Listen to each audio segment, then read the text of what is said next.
Yan, sasagot po tayo ng katanungan at ang katanungan po ay ganito. Paano nagkakaroon ng mga punong kahoy? Marami po sa akin ang nagbabash at nagsasabi yung mga tanong daw ay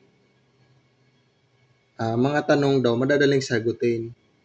Ako po yung humihingi ng pasensya doon sa mga taong yon kasi ang tanong na ito, yung mga madadaling tanong, hindi kasi ito tanong ng mga malalaking tao eh. Tanong kasi ito ng mga bata, nag-i-explore sila. Kaya sinasagot ko lang at maganda isagot yung nasa biblikal sa pamagitan ng Biblia. Kaya tanong ng bata, paano nagkaroon ng mga punong kahoy? Nagkaroon po ng punong kahoy, pinatubo yan ng Panginoong Diyos. Yan ay nababasa natin sa Genesis 2 verse 9.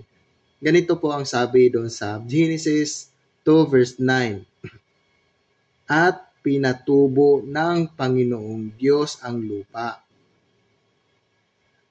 Ang lahat ng punong kahoy na nakalulugod sa paningin at mabubuting kanin.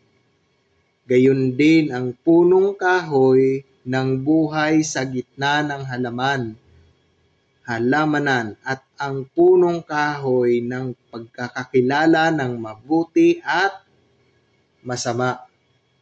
Ang tanong, paano nagkaroon ng mga punong kahoy? Pinapatubo po yun ng Panginoong Diyos ang lahat ng punong kahoy. Hanggang dito na lang. Bye-bye.